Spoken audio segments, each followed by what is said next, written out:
Eu quero compartilhar com vocês porque é um tema muito relevante, que nós precisamos aprender e meditar, porque nós vivemos a cada dia uma batalha, a cada dia nós enfrentamos uma luta específica.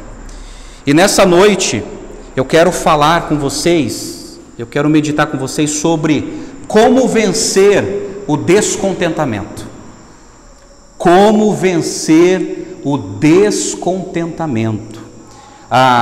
Seja na igreja ou fora da igreja, as pessoas que nós mais encontramos são pessoas descontentes, pessoas insatisfeitas, pessoas frustradas, tanto na igreja, tanto no âmbito cristão, como no âmbito pagão.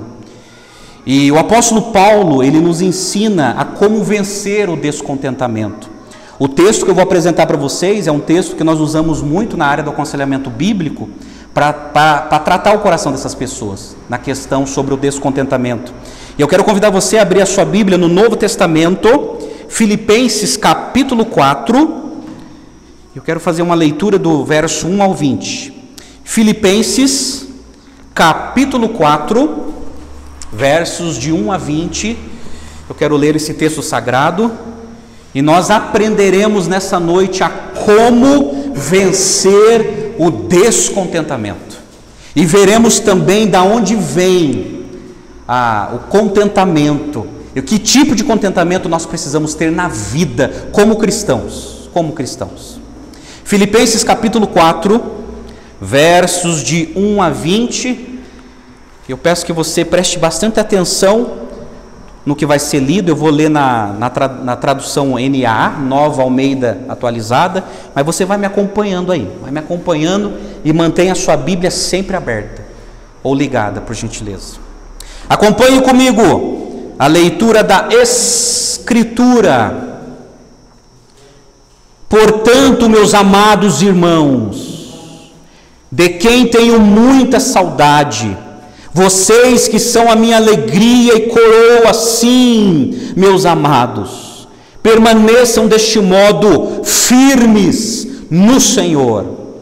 Peço a Evódia e peço a Síndique que no Senhor tenham o mesmo modo de pensar.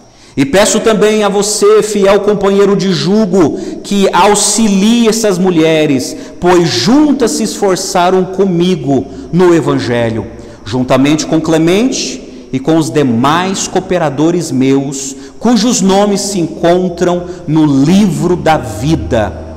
Alegrem-se sempre no Senhor. Outra vez vos digo, alegrem-se. Que a moderação de vocês sejam conhecidas por todos. Perto está o Senhor. Não fiquem ansiosos por coisa alguma, mas antes, em tudo, sejam conhecidos diante de Deus os pedidos de vocês, pela oração, pela súplica, com ações de graças. E a paz de Deus, que excede todo entendimento, guardará o coração e a mente de vocês em Cristo Jesus. Finalmente, irmãos, tudo que é verdadeiro, tudo que é respeitável, tudo que é justo, tudo que é puro, tudo que é amável, tudo que é de boa fama, se alguma virtude há, se algum louvor existe, seja isso que ocupe o pensamento de vocês.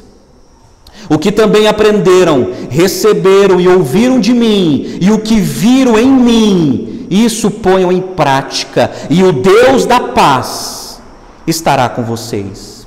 Fiquei muito alegre no Senhor, porque agora, uma vez mais, renasceu um cuidado que vocês têm por mim. Na verdade, vocês já tinham esse cuidado antes, só que lhes faltava oportunidade. Digo isto não porque esteja necessitado, porque aprendi a viver contente em toda e qualquer situação. Sei o que é passar necessidade e sei também o que é ter em abundância. Aprendi o segredo de toda e qualquer circunstância. Tanto estar alimentado como de ter fome, tanto de ter em abundância como de passar necessidade. Tudo posso naquele que me fortalece. No entanto, vocês fizeram bem associando-se comigo nas aflições. E como vocês, filipenses, sabem muito bem, no início da pregação do Evangelho, quando parti da Macedônia, nenhuma igreja se associou comigo nessa questão de dar e receber, exceto vocês somente. Porque até quando eu estava em Tessalônica, por mais de uma vez vocês mandaram bastante para as minhas necessidades. Não que eu esteja pedindo ajuda, pois o que realmente me interessa é o fruto que aumente o crédito na conta de vocês. Recebi tudo e tenho até de sobra. Estou suprido desde que Epafrodito me entregou o que vocês me mandaram, que é uma oferta de aroma agradável, um sacrifício que Deus aceita e que lhe agrada. E o meu Deus, segundo a sua riqueza em glória, há de suprir em Cristo Jesus tudo aquilo que vocês necessitam. Ao nosso Deus e Pai seja a glória para todos sempre. Amém. Vamos orar? Pai, fala mais uma vez, Senhor, ao nosso coração. É a Tua palavra, Senhor.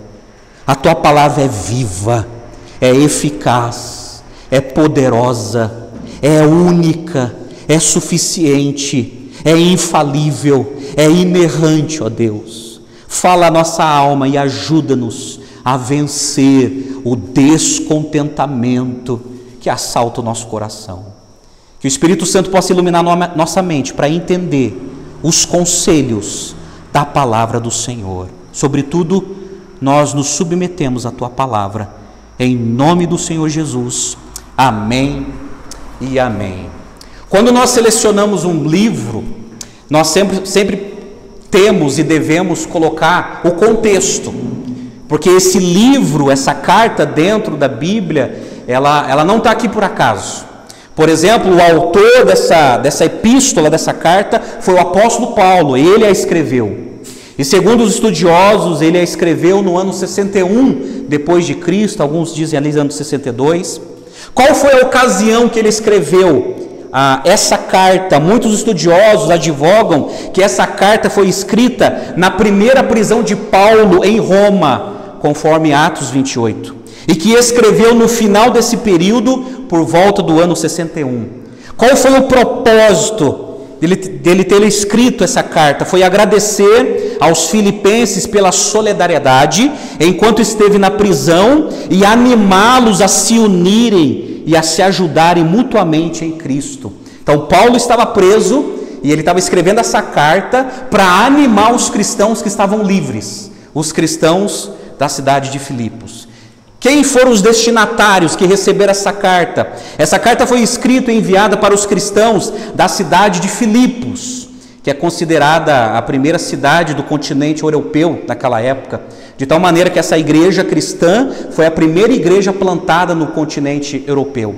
Paulo fundou a igreja de Filipos em sua segunda grande viagem missionária, sendo esta a primeira igreja a ser estabelecida na Europa, conforme Atos 16. Filipos era uma cidade pequena, fundada pelo rei Filipe da Macedônia, pai do famoso Alexandre o Grande.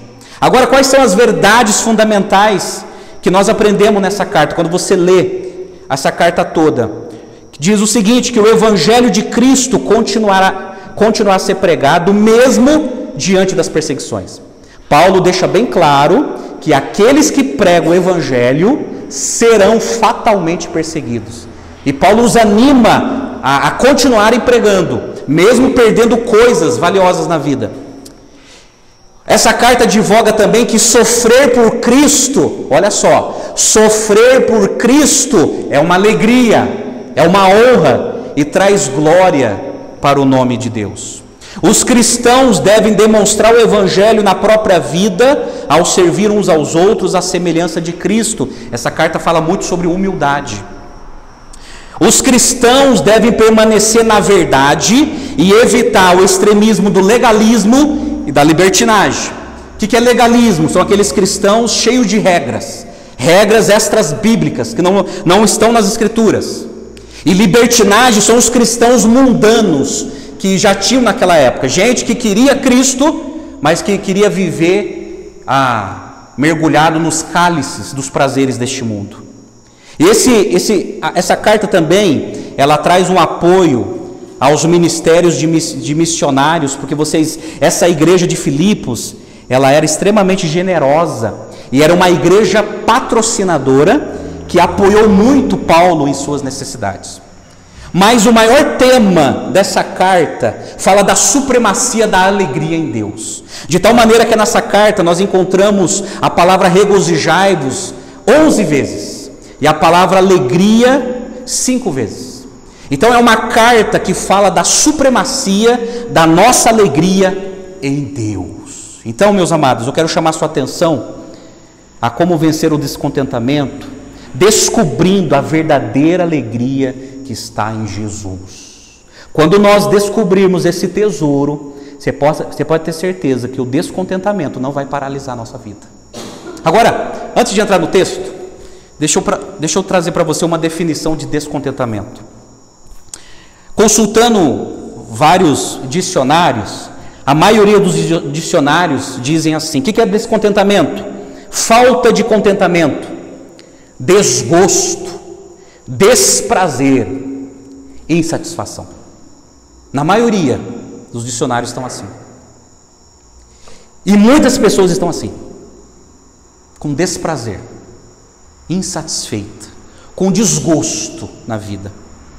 Agora, qual é a origem do descontentamento? Quando nós estudamos esse tema nas Escrituras, a Bíblia nos apresenta algumas origens. Por exemplo, qual é a origem do descontentamento? Primeiro, pecado.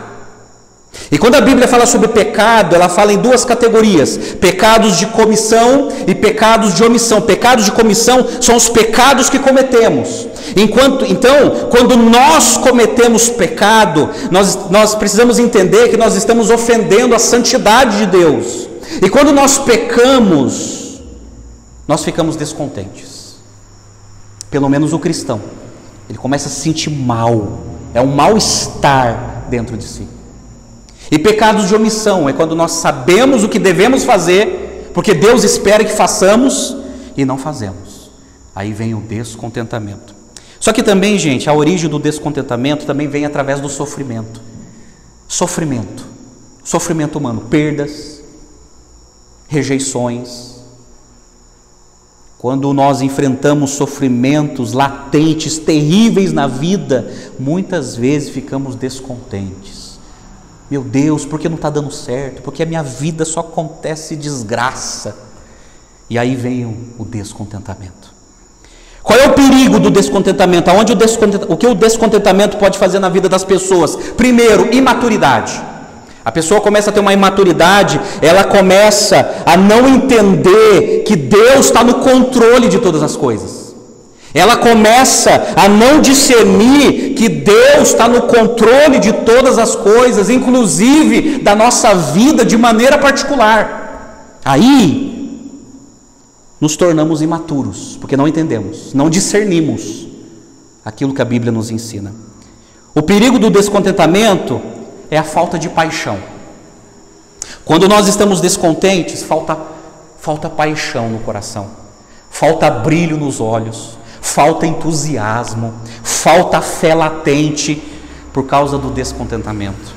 O descontentamento produz falta de perseverança. É por isso que muitos, quando são assaltados pelo descontentamento, seja pelo pecado ou seja pelo sofrimento da vida, é por isso que muitos têm a tendência de parar de praticar as disciplinas espirituais que Deus nos deixou. Pessoas deixam de ler a Bíblia de maneira diária. As pessoas deixam de orar.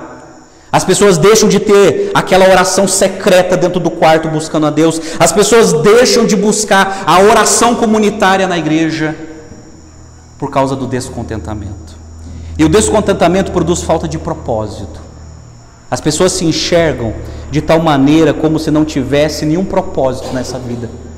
Não há paixão, não há perseverança, não há propósito. E elas esquecem, principalmente os cristãos, que eles estão aqui para viverem para a glória de Deus. Para a glória de Deus. E quando eles perdem isso, quando eles perdem essa equação, vem o descontentamento, produzindo imaturidade, falta de paixão, falta de perseverança e falta de propósito. Mas quero dizer uma coisa para você nessa noite: Deus quer que experimentemos a verdadeira alegria que produz contentamento.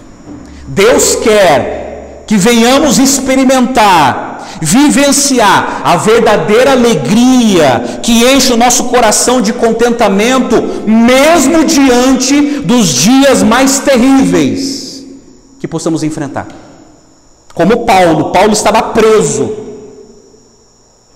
e mesmo assim ele dizia para aqueles que estavam livres: alegrem-se no Senhor, alegrem-se. Como vencer o descontentamento? Para vencer o descontentamento, o apóstolo Paulo nos ensina que Deus exige de nós 3 disposições, 3 atitudes. Guarde isso aqui.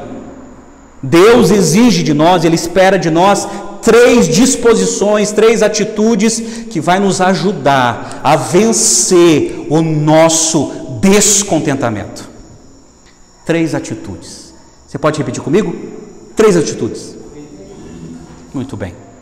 Mantenha sua Bíblia aberta para você conferir aquilo que vai ser exposto. Primeira atitude: precisamos estar dispostos a receber a paz de Deus. Repito, precisamos estar dispostos a receber a paz de Deus. Essa verdade está do verso 1 até o verso 7. Olha o verso 1 na sua Bíblia, que ele inicia falando assim. Ele diz assim: portanto, meus amados irmãos, de quem tenho muita saudade, vocês que são a minha alegria e coroa. Interessante que essa palavra coroa, na gramática grega, tem 2 palavras. Diadema, que era a coroa real, que os imperadores usavam, mas essa palavra coroa que Paulo está empregando aqui é Stéfanos, da onde vem o nome Estefânia. Stéfanos era a coroa do atleta. Desde a época de Paulo já existiam os Jogos Olímpicos, e ali os campeões, quando ganhavam uma categoria, eles eram presenteados com a coroa de louros, os atletas diante de um estádio cheio. E Paulo está dizendo o seguinte: olha, vocês são a minha coroa, vocês são a minha alegria. Mas daí ele apresenta 6 passos para recebermos a paz de Deus. Olha que interessante. E no finalzinho do verso 1, ele diz assim: meus amados, permaneçam firmes no Senhor. Permaneçam firmes no Senhor. Esse é o primeiro passo para receber a paz de Deus e vencer o descontentamento. Interessante que essa palavra firme, Paulo ele tirou do mundo militar da época dele. Era aquela atitude do soldado que ele ficava firme diante de uma batalha, diante do inimigo que tentava superá-lo.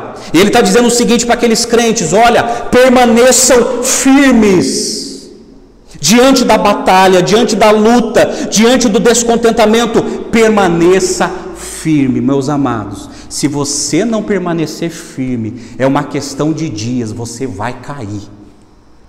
Você vai ser nocauteado pelos problemas da vida. E Paulo, sabendo disso, ele fala para aqueles cristãos: permaneçam firmes. Interessante que ele usa essa mesma palavra em sua primeira carta aos Coríntios 15:58, quando Paulo escreveu assim: portanto, meus amados irmãos, sejam firmes, inabaláveis, sempre abundantes na obra do Senhor, sabendo que no Senhor o trabalho de vocês não é em vão. E Paulo está dizendo: olha, trabalhem, sejam abundantes, sejam inabaláveis na obra do Senhor, sabendo que o trabalho de vocês não é em vão, Deus está vendo. Mas permaneçam firmes. Se vocês não permanecerem firmes, vocês não produzirão, não viverão para a glória de Deus. Permaneça firme. Permaneça firme. Gente, quem não permanece firme com o tempo se desvia. Já tenho mais de 20 anos de vida cristã. E são centenas de pessoas que caminhavam comigo, que não permaneceram firmes, que se afastaram. Por causa do descontentamento, ou produzido pelo pecado, ou produzido pelo sofrimento humano, e não permaneceram. E Paulo está dizendo: permaneça firme. Sabe por que ele está falando isso? No contexto de Filipos, a igreja de Filipos estava enfrentando 2 lutas. Uma luta externa, porque os falsos mestres estavam se aproximando da igreja de Filipos para introduzir heresias. E problema interno, estava tendo problemas de relacionamento dentro da igreja. Então, diante da heresia e diante da desarmonia, Paulo está dizendo para os crentes de Filipos: permaneçam firmes, firmes na palavra, na ortodoxia e firmes no relacionamento de vocês. Mas olha o segundo passo que Paulo ensina para recebermos a paz de Deus. No verso 2, ele fala de duas senhoras: peço a Evódia e peço a Sídique, que no Senhor tenham o mesmo modo de pensar. Algumas traduções estão assim: pensem concordemente. Outras traduções estão assim: sintam o mesmo no Senhor. E uma outra tradução mais atualizada diz assim: vivam em harmonia no Senhor. Evódia e Sídique eram duas líderes da igreja de Filipos. E elas estavam atritadas, vivendo em desavença. Então estava tendo dentro da igreja um problema de relacionamento muito grave. E Paulo ficou sabendo disso.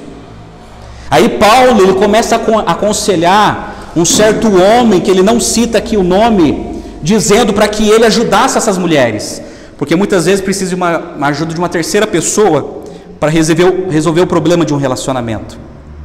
E essas mulheres estavam brigando dentro da igreja. E Paulo estava dizendo: olha, pense concordemente, tenha o mesmo pensamento no Senhor, porque assim não haverá paz.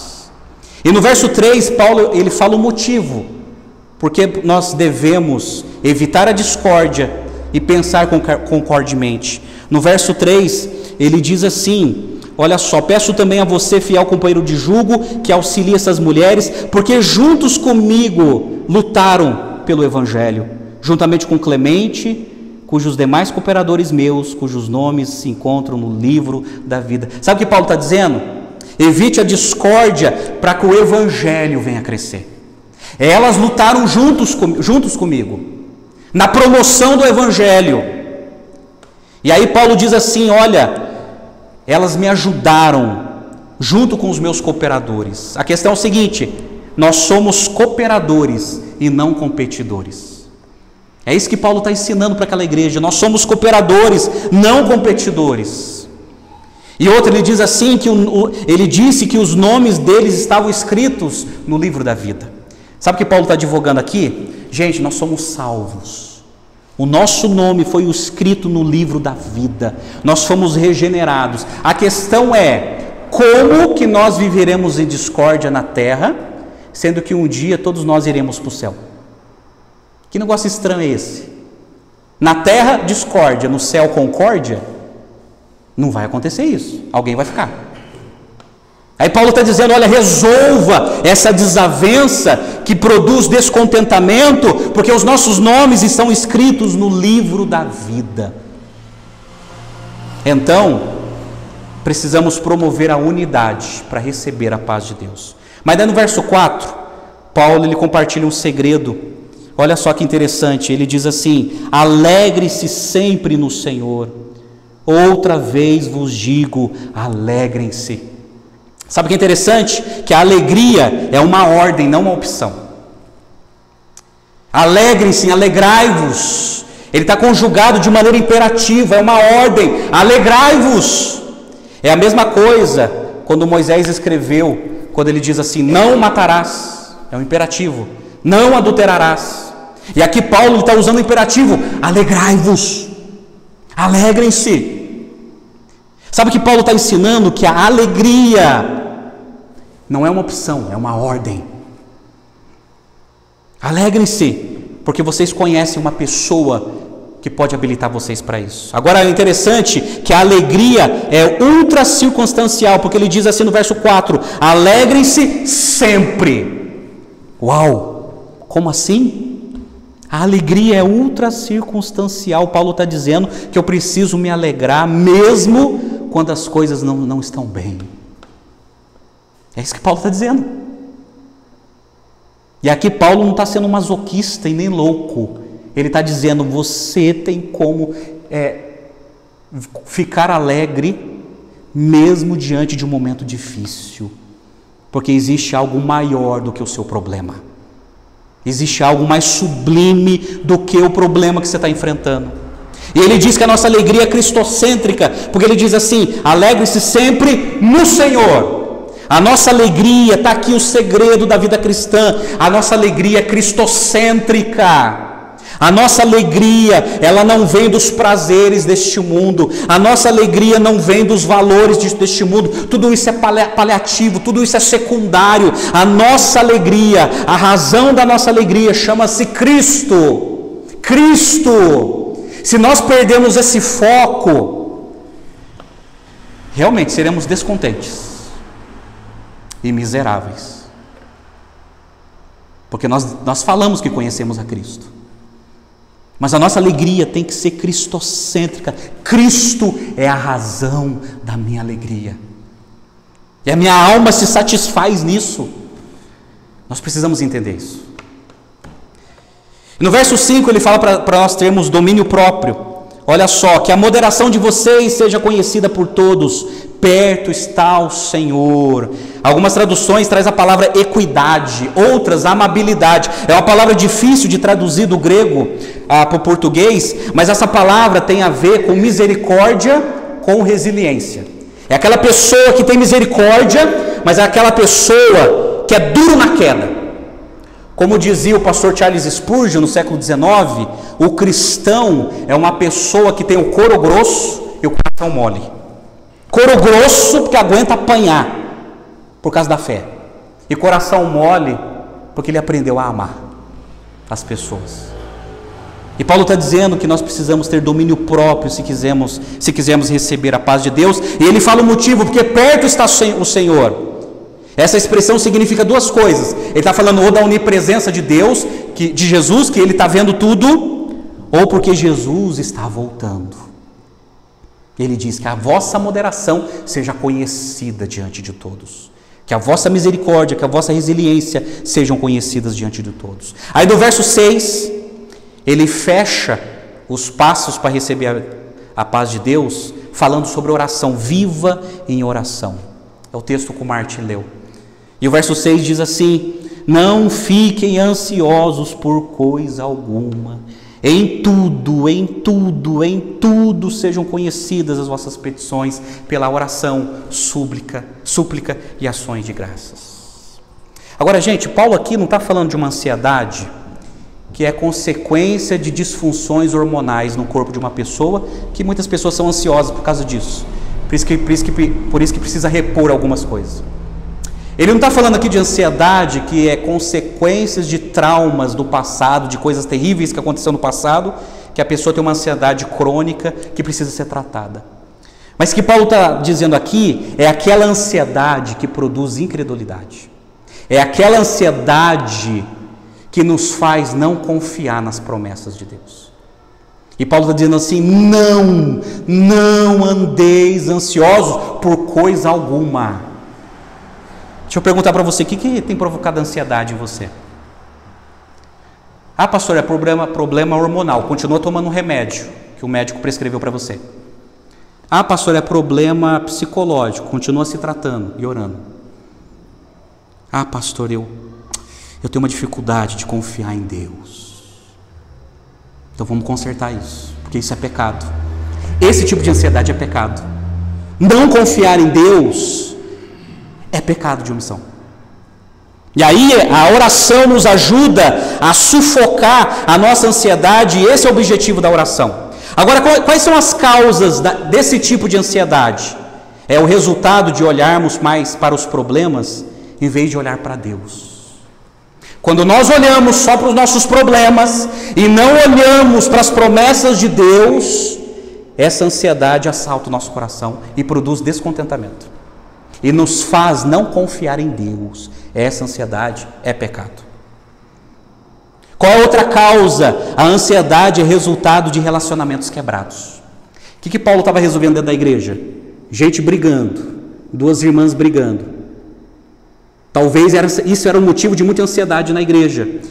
A ansiedade é resultado de relacionamentos quebrados. Tem muita gente ansioso porque tem relacionamentos quebrados na vida que precisam ser consertados, principalmente através do perdão.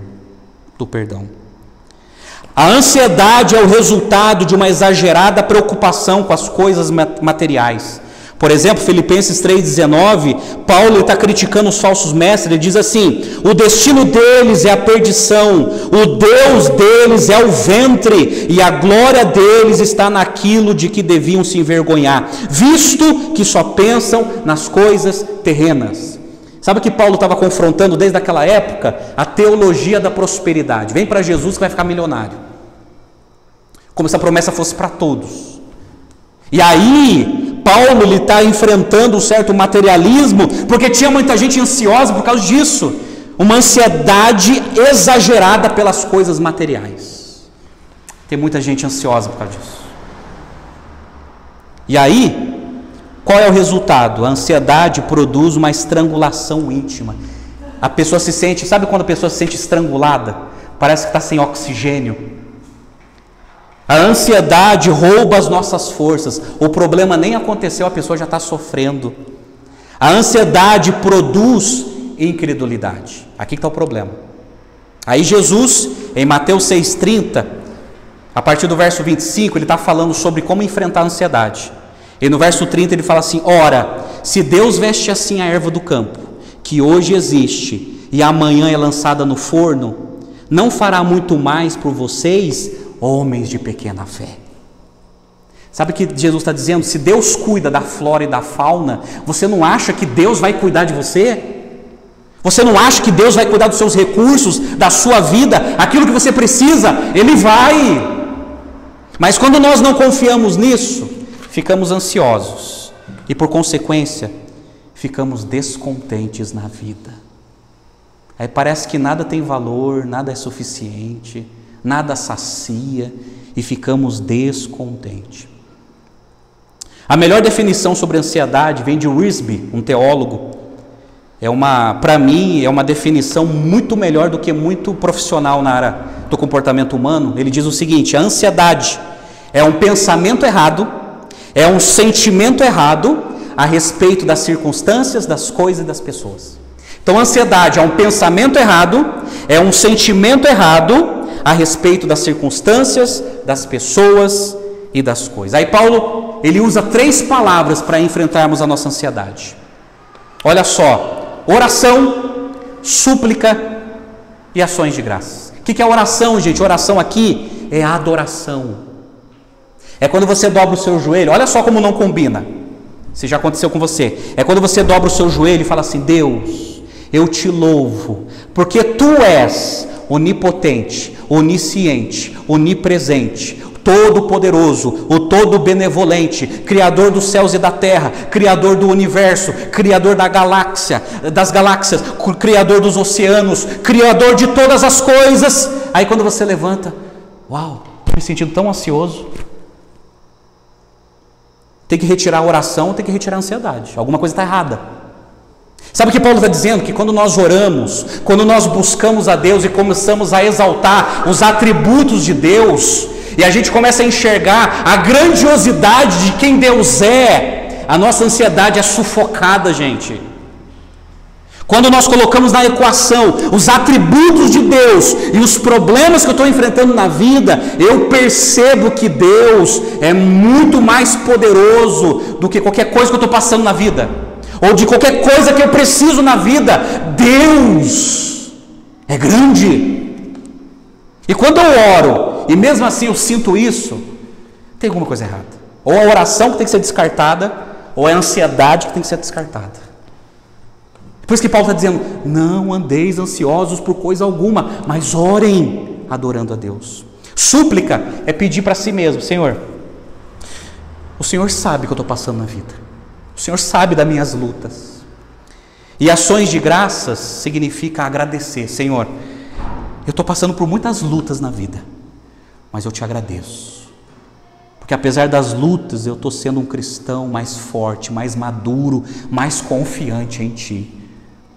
Porque é quando eu sou fraco, é o que me torna mais forte diante da Tua presença. Oração, gente, é oração. Aí sabe qual é o resultado? Verso 7.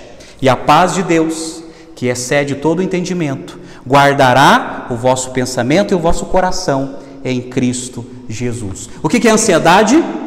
Um pensamento errado, um sentimento errado sobre as circunstâncias, as pessoas e as coisas. Aí sabe o que a paz de Deus faz? A paz de Deus guarda o nosso pensamento e ela guarda o nosso sentimento. Ela é uma sentinela. Então, como a ansiedade ela traz uma desordem no pensamento e sentimento, a paz de Deus ela coloca em ordem o nosso pensamento e ela coloca em ordem o nosso sentimento. E aí nós nos livramos da ansiedade e do descontentamento. E sabe o que é maravilhoso? A paz que recebemos é uma paz divina e não humana. Está aqui, gente, você precisa ter essa experiência. É uma paz de Deus. Não é uma paz produzida por livro de autoajuda. É uma paz que vem do alto céus. É uma paz que vem de Deus para nós. Não é uma paz que é produzida dentro de nós, mas é uma paz que vem de Deus para nós. E Paulo fala que não dá para explicar. Psicologicamente, cientificamente, não dá para explicar essa paz. A paz que excede todo o entendimento. Talvez seja isso que você precisa nessa noite. É essa paz que você precisa. A paz de Deus. A paz de Deus que vai fazer você, vai deixar você pacificado diante dos problemas da vida e que vai tirar esse descontentamento do seu coração. Amém? Precisamos estar dispostos a receber a paz de Deus. Segunda lição, precisamos estar dispostos a descansar no poder de Deus. Essa verdade está do verso 8 até o verso 13. Agora, olha o verso 8 na sua Bíblia, que fala de alguns adjetivos. Os adjetivos do verso 8 devem ocupar a nossa mente. E aí Paulo lhe apresenta sobre aquilo que tem que ocupar a nossa mente. Aí ele fala, olha só que interessante. Porque sabe o que é interessante, gente? O pastor John Piper, que é uma das maiores autoridades pastorais da nossa atualidade, ele fala assim: o pensamento correto dá a forma à vida correta. Muitas vezes ficamos ansiosos e descontentes por causa de um pensamento errado. Daí Paulo, olha só que ele apresenta, ele fala assim: tudo que é verdadeiro. O que é verdadeiro? Verdade em oposição àquilo que é irreal, insubstancial, falsidade. Tem muita gente que vive uma pura ilusão, gente. Eu não sei se é do seu tempo, é do meu tempo. Lembra daquele desenho O Mundo de Bob? Tem muita gente que vive no mundo de Bob ou no mundo da Cinderela. Mas o que é verdadeiro, quando nós colocamos na cabeça o que é verdadeiro, a verdade que vem de Deus, nós desfazemos de um mundo irreal, ilusório. Tudo que é respeitável traz a ideia de alguém que vive neste mundo com profunda consciência de que o universo inteiro é o santuário de Deus. Então nós vivemos de maneira respeitável, porque o mundo inteiro é um culto. O culto não é só dentro das quatro paredes da igreja, mas o mundo inteiro é um culto a Deus. Eu estou diante desse mundo. Tudo que é justo enfatiza aqui uma correta relação com Deus e com os homens. Tudo que é puro, a palavra puro vem da palavra grega agnos, que descreve aquele que é moralmente puro, livre de manchas. Tudo que é amável traz o significado de agradável, aquilo que suscita amor. Tudo que é de boa fama significa literalmente falar favoravelmente. Se alguma virtude há, se algum louvor existe, significa se isso vai abençoar alguém e se isso vai glorificar a Deus, seja isso que ocupe a sua mente. Deixa eu perguntar para você, o que você tem colocado na cabeça? Você coloca na cabeça aquilo que passa pelas janelas dos seus olhos. O que você anda assistindo? O que você anda ouvindo? O que você anda lendo? Aquilo que você vê, aquilo que você ouve, aquilo que você lê, é fruto do seu pensamento. Você pode ter certeza disso. É isso que está formando o seu pensamento. É isso que está levando o seu coração a crer. E aí tem muita gente ansiosa e descontente por causa disso também. Aí Paulo está dizendo, olha, ocupe as suas coisas, a sua cabeça com coisas boas. Coisas boas. Mas aí no verso 9, nós precisamos, o que aprendemos, devemos incorporar em nossos atos. Olha o verso 9, Paulo diz assim, olha aí na Bíblia. Ele diz assim: o que também aprenderam, receberam, ouviram de mim, e o que viram em mim, ponham em prática isso. E o Deus da paz estará com vocês. Sabe o que Paulo está dizendo? Aquilo que você aprendeu deve ser incorporado nos seus atos. Sabe o que Paulo fala? Verso 7, ele fala assim: se você orar, você vai experimentar a paz de Deus. Mas se você praticar, o Deus da paz estará com você. Você só não vai ter a paz de Deus, mas se você praticar, você vai ter a própria presença de Deus em você. E quando nós temos a presença de Deus, meus amados, isso nos faz vencer o descontentamento. Vocês concordam? A presença de Deus nos faz vencer o descontentamento. Agora, sabe o que é interessante? Precisamos depender de Deus em todas as circunstâncias. Olha o verso 10 a 13. Paulo ele fala algo fenomenal quando ele diz assim: olha só, o verso 10: fiquei muito alegre no Senhor, porque agora uma vez mais renasceu o cuidado que vocês têm por mim.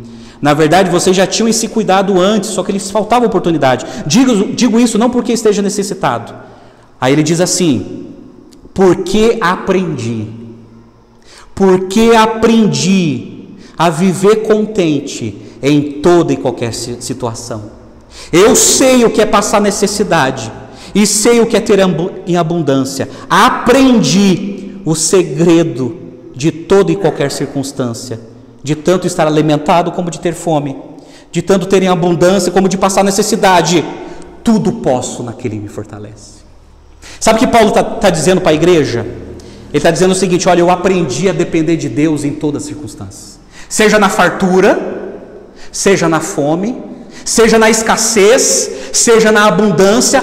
Eu aprendi a viver contente em qualquer situação. Sabe quem era Paulo, gente? Paulo era aquela pessoa que não estava alegre só quando as coisas iam bem. Ele estava alegre mesmo encarcerado, mesmo preso, mesmo limitado. Ele está dizendo assim para a igreja: eu aprendi a viver contente em qualquer situação. E outra: tudo posso naquele que me capacita, naquele que me fortalece. Porque esse Deus que é grandioso, que criou o ser humano, é esse Deus que governa a minha vida. E se Ele governa a minha vida, eu não posso viver descontente, porque a minha vida está nas mãos de Deus.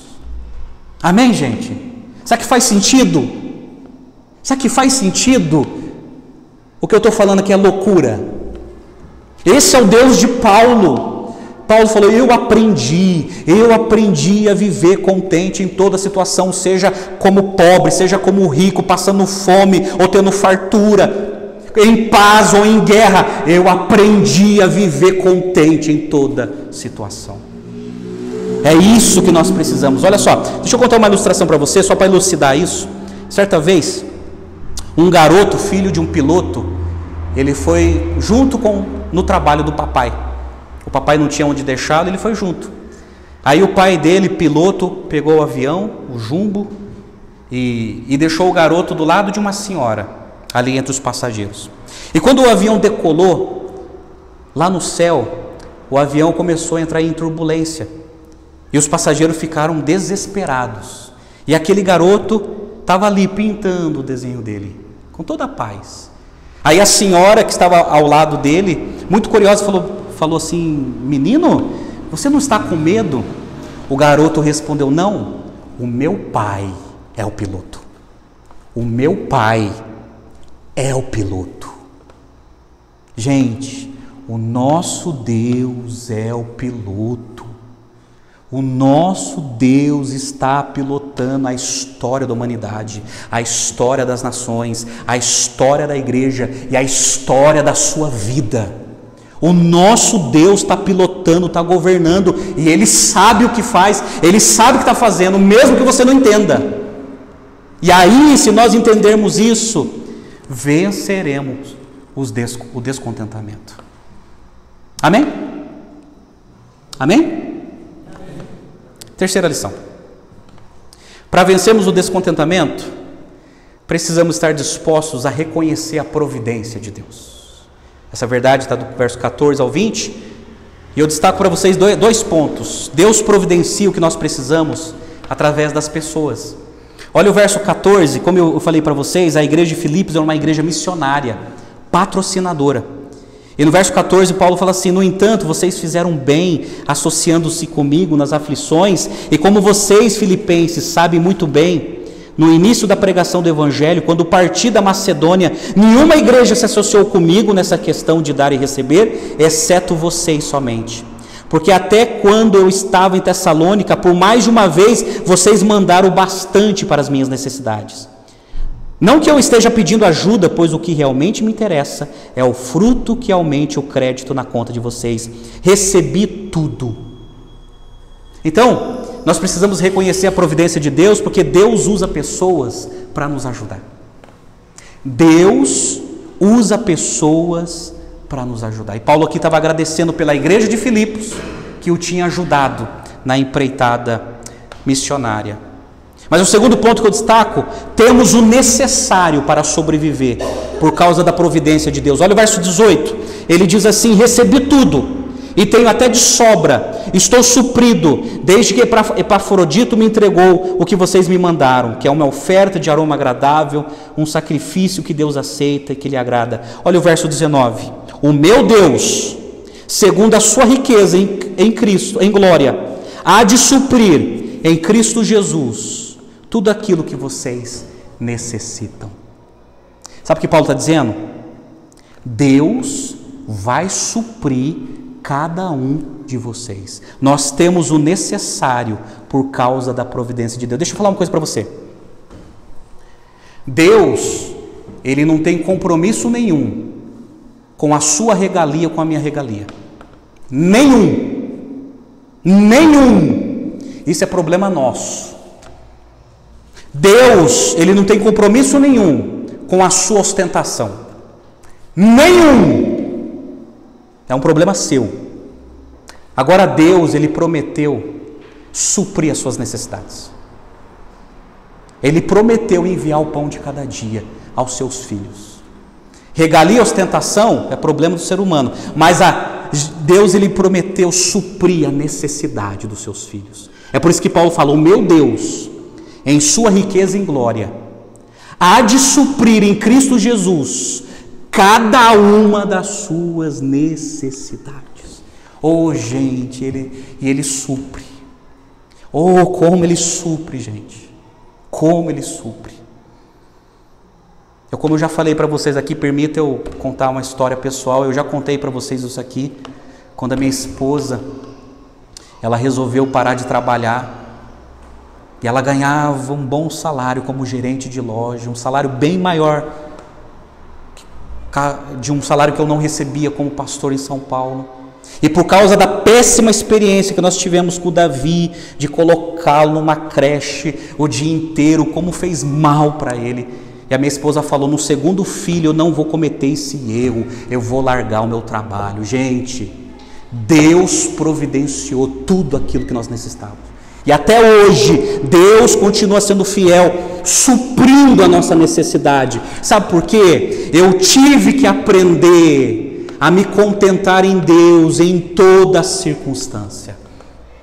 E Deus responde: eu vou te suprir, meu filho, eu vou te suprir, minha filha, porque a prioridade, você entendeu, é a família. E como Ele mesmo criou a família, Deus entra nessa parada e diz: eu vou suprir você. Porque a sua família importa para mim. Os seus filhos importam para mim. A sua vida importa para mim. Eu vou te suprir em glória. Em glória.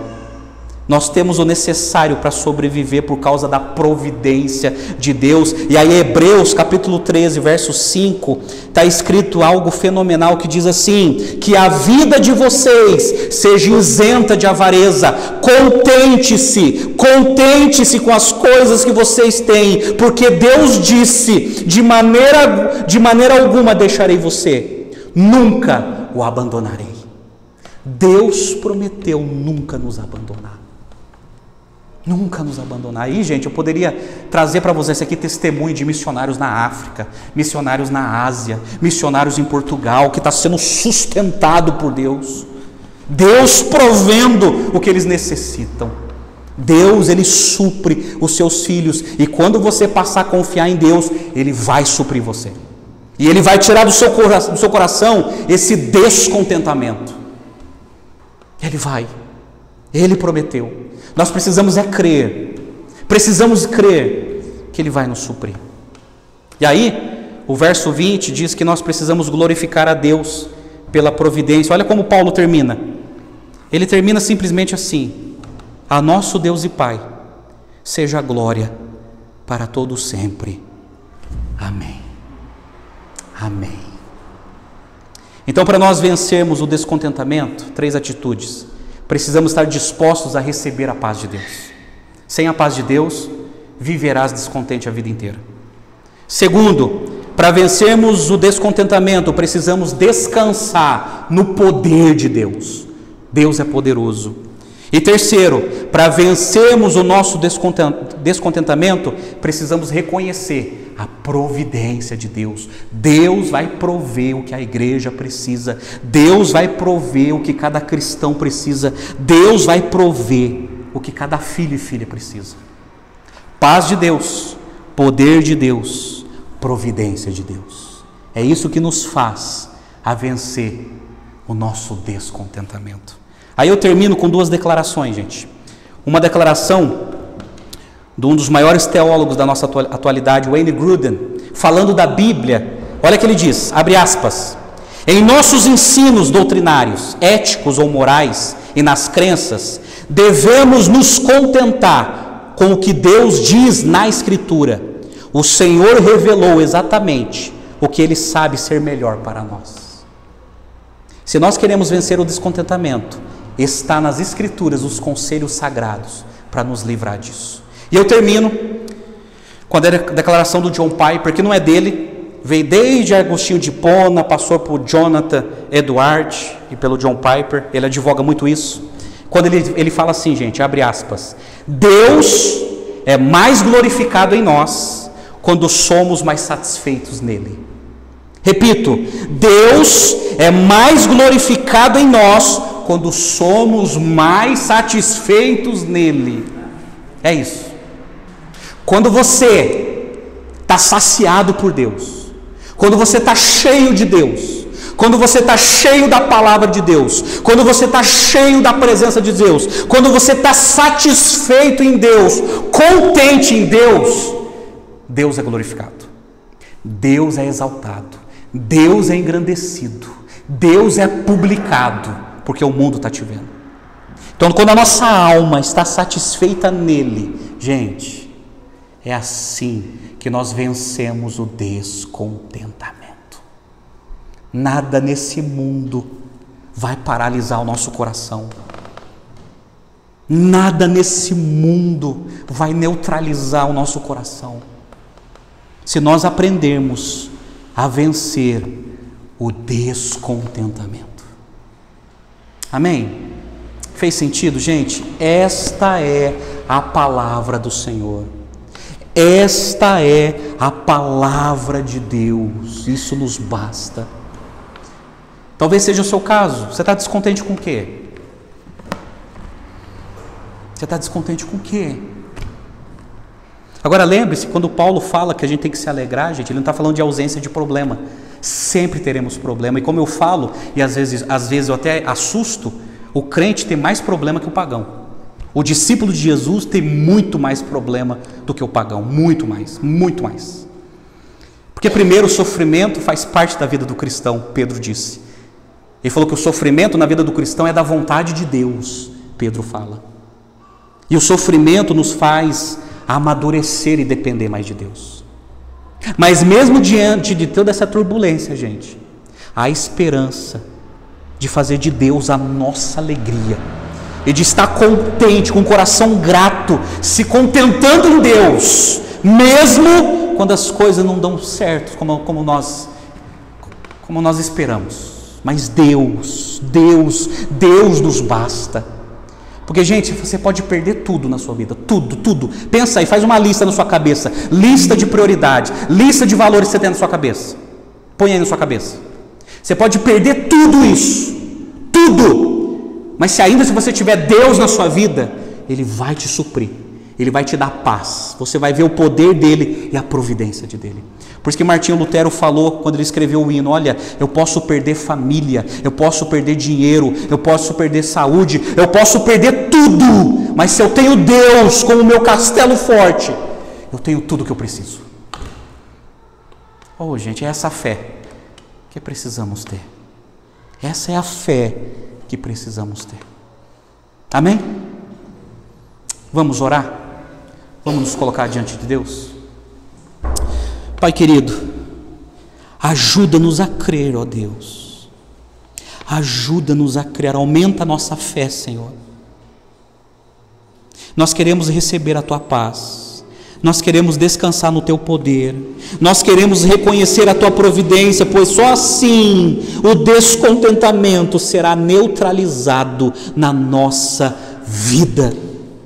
Ó Deus, abençoe cada um que está aqui, Pai, cada filho, cada filha, ajuda-nos a entender a Tua palavra, ajuda-nos, ó Deus, a incorporar na nossa vida a palavra do Senhor, ó Deus, e ajuda-nos a fazer do Senhor o nosso maior tesouro, a razão da nossa existência, a razão da nossa alegria, ó Pai, pois só assim a nossa alma ficará satisfeita, saciada, ó Deus, e Tu serás glorificado. Ó Pai, ministra no coração de cada um aqui nessa noite, e aqueles que assistirão esse vídeo, aplica, Senhor, essas verdades no coração de cada um deles, e liberte-os, ó Deus, liberte-os do descontentamento, ó Pai, e que a paz do Senhor, que excede todo entendimento, seja derramado sobre cada um. Nós oramos e Te agradecemos, em nome de Jesus. Amém e amém, Senhor.